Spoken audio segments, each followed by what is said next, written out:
I work as a sound designer for a true crime podcast. The studio had an anechoic chamber in the basement, floor-to-ceiling foam wedges, floating mesh floor, the kind of place where you can hear your own blood move. We used it to record silence for episodes, those moments where sound drops out to let the listener sit with the horror.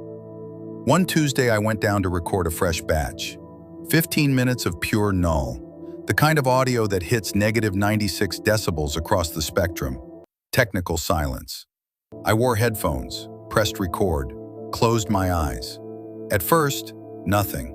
The muffled thump of my heartbeat, the arterial hiss behind my ears. Then, at 3:44, I heard something. Not in the room, with me. In the headphones. A whisper so faint I thought it was my own breath catching.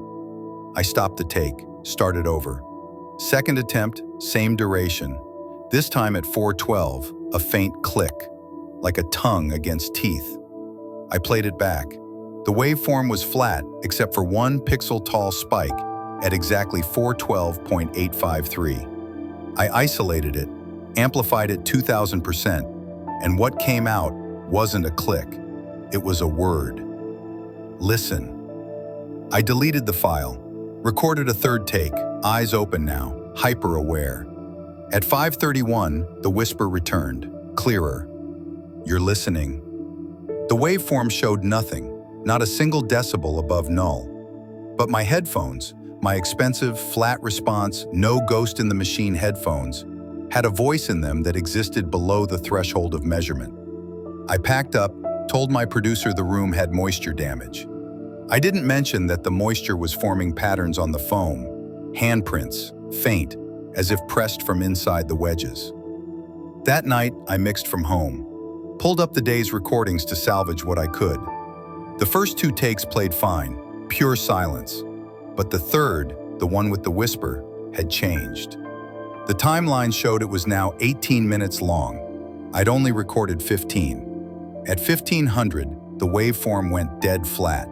No room tone, no self-noise, complete digital zero. Impossible. Every recorder has self-noise. I let it play. At 1622, I heard it again. Not a whisper, a full voice, dry as paper. Come down. I fast-forwarded. The cursor scrubbed through 17 minutes of absolute nothing. Then at 1753, another voice, different, feminine, young. He made me listen. The file was 18 minutes, but the folder showed it as 22. Every time I looked away and looked back, the duration grew. The silence between phrases expanding like lungs taking in air. I closed the project, but my DAW kept playing. The meters showed nothing, no signal, no levels. But my studio monitors hissed with voices now, layered, overlapping, each one further from the last. The foam is soft. You can hear everything down here. Your turn to be quiet. I uninstalled the software, rebooted. The file was still on my desktop, now 30 minutes long. The icon had changed to a waveform that looked like a fingerprint. I deleted it, emptied the trash. At 3:44 a.m., my phone rang. The caller ID was my own studio number. I answered. Nothing. Just that same flat silence. But in the background, so faint it could have been my imagination, I heard the scrape of foam wedges being pressed aside. I hung up, blocked the number. The next morning, my producer asked why I'd uploaded a new track to the server at 4:12 a.m. I told him I hadn't. He played it for me over Zoom. 8 minutes of silence. Then at 4:12, my own voice. Listen to her. The waveform showed a single spike. I drove to the studio that afternoon, determined to wipe the chamber's recorder. The basement hallway felt wrong. Sounds didn't echo right, like the air had been replaced with something denser. The chamber door was ajar. Inside, the foam wedges had been disturbed. Not damaged, just pressed. As if someone had stood inside each one, pushing outward. I checked the recorder. It was off, but the display showed a single file. Listen.wave. Duration 00:00:00 00. I hit play. The silence that came through my headphones was absolute. My own heartbeat was gone. The blood hiss vanished. There was only the sound of something very close, breathing in perfect sync with me, waiting for me to make a noise first. I pulled the headphones off. The foam wedge nearest my head had a new indentation, ear-shaped, pressed from inside. I quit the next day, but here's what I can't delete. Every audio file on my computer, every project, every music library, even system sounds, now has a tiny spike at 412. If you amplify it, you can hear them, all of them. Layered whispers in the Null. And at 3:44 a.m., my phone rings. Always from my own number, always silent. Always with that faint sound in the background, growing clearer each time. Foam, being pressed. From the inside, out. I found the old camcorder at a yard sale, tape half-spooled, label scrawled, Family 98. It was scratched, dust in the viewfinder, plastic warm from the sun. Something about it felt wrong. Not haunted, not cursed, just recently handled, even though the box it came from was buried in spiderwebs. I plugged it in, hit play. A living room I didn't recognize flickered on screen. Beige carpet, tube TV humming, sunlight bleeding through half-closed blinds. A kid's birthday party, balloons drifting, paper hats, a half-melted cake. Everyone looked like they just stepped out. Then the tape cut to static. Harmless, but the room had that strange stillness of a place someone left in a hurry. I recorded over it, testing the lens. My living room looked normal. Lamps, couch, quiet hum of the fridge. But when I played it back, after 5 seconds, the picture glitched. A crackle, a smear, then back to the birthday party. Only now the candles were blown out.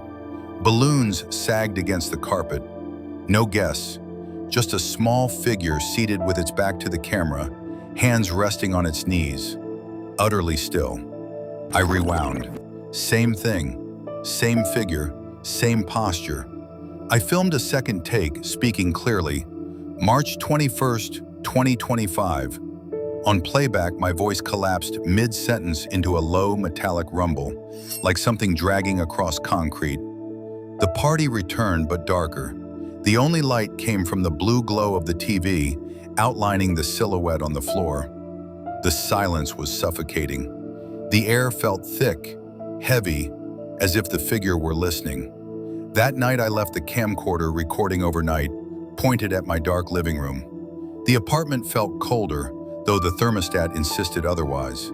The air tasted stale, like old plastic. In the morning, half awake, I skimmed the footage. At 3:07 a.m., the video cut sharply to the party again, except the angle was different. The camera now stood in my bedroom doorway, pointing at the couch where I slept. My face looked pale in the faint TV light, eyes half open like I was dreaming outward. The timestamp crawled for 23 minutes while I lay motionless. At 3:30, the small figure stood up, slowly. Its movements were choppy, wrong, like frames missing between each step. It dragged one foot as it approached the lens and stopped inches from it. Then a small hand pressed against the glass. The fingers were thin, too long for a child. The tape ejected violently. My apartment smelled faintly of burnt dust and warm wiring, like the guts of an old TV overheating. The smell lingered even after I opened a window. I unplugged the camcorder, removed the tape, sealed both in a box, taped it shut, shoved it on a high shelf. For hours, nothing happened. The silence slowly began to feel normal again. But at 2:40 a.m. the next night, I woke to a faint hiss, like muffled static leaking through wet cloth. It came from the sealed box. The cardboard trembled softly, as if something inside shifted its weight. The air near the box felt warm, but icy cold across the floor beside my bed. I cut the box open. The tape had reinserted itself. Counter, 00:00. I hit play. The TV lit the room with a sickly bluish light. The footage showed my living room in real time, but from a high corner near the ceiling, a place no camera had ever been. I watched myself watching the screen, 23 seconds behind, like a delayed broadcast from an unseen observer. A small shape slid into frame. It stepped beside me, same outline, same slight tilt of the head. It leaned toward the camcorder and in a warped whisper said, "Your turn to blow out the candles." The voice sounded layered, as if several children spoke at once through cracked speakers. The tape shot out and skidded across the floor. The temperature plummeted so fast, my breath fogged. The TV flickered through images of corners in my apartment I never filmed. Closet interiors, under my bed, the hallway outside my door. I got rid of the camera the next morning, left it on a bus and didn't look back. But every night at 3:07 a.m., my bedroom TV flickers on for exactly 23 seconds. The smell of old balloons and stale frosting fills the room, and a faint silhouette stands just outside the glow, watching. If the tape is gone and the camcorder is gone, what is still recording me? I moved into a renovated warehouse loft last winter, fully smart home. The thermostat was the fancy kind that learns. 72 degrees Fahrenheit by 7 a.m., 68 degrees Fahrenheit at night. It mapped the apartment in zones: bedroom, kitchen, living, bath. On my third night, I woke up freezing. The display read 58 degrees Fahrenheit, but only in zone 3, living. I pulled up the app. A heat map showed a perfect circle of cold, exactly 6 feet across, near my east wall where blueprints showed a storage closet, long gone. I checked the windows. Sealed. The HVAC vent blew warm air, but the cold spot remained, a digital ghost. The next morning, maintenance found nothing. Probably a sensor glitch, they said, and replaced the hub. That night, the cold returned to 58 degrees Fahrenheit. Same spot, same size. But now there were two. The second was in zone 1, bedroom, 5 feet across, positioned where my bed would be per the 1974 floor plan, before renovations merged units. I emailed the landlord for the building's history. He replied, "Mixed-use industrial, medical supply storage in the 70s. Something felt incomplete. I started logging temperatures manually. At 2:14 a.m., both cold spots moved. Not dissipated, shifted. The living room spot moved 3 feet east, stopping where a doorway would have been. The bedroom spot slid toward the bathroom, tracing a hallway that no longer existed. The app started showing paths, dotted lines connecting the spots across zones, forming routes through walls I'd never seen. On the fourth night, I placed a glass of water in the living room cold zone. In the morning, it hadn't frozen. It had evaporated completely. The glass was warm. I began to feel the shifts in real time. I'd be reading on the couch when a patch of air turned sharp and biting, exactly 6 feet across, moving through the room like a person walking. My breath would fog. Then it would pass. The smart lights started responding, not to me, to the cold. As the spots moved, lights dimmed ahead and brightened behind, as if giving something right of way. I disabled automation. They kept doing it. I checked the router logs.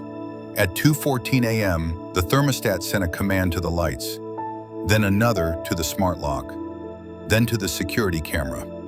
The camera footage showed me sleeping, but in the corner, a faint distortion, like heat shimmer but inverted, cold bending the air.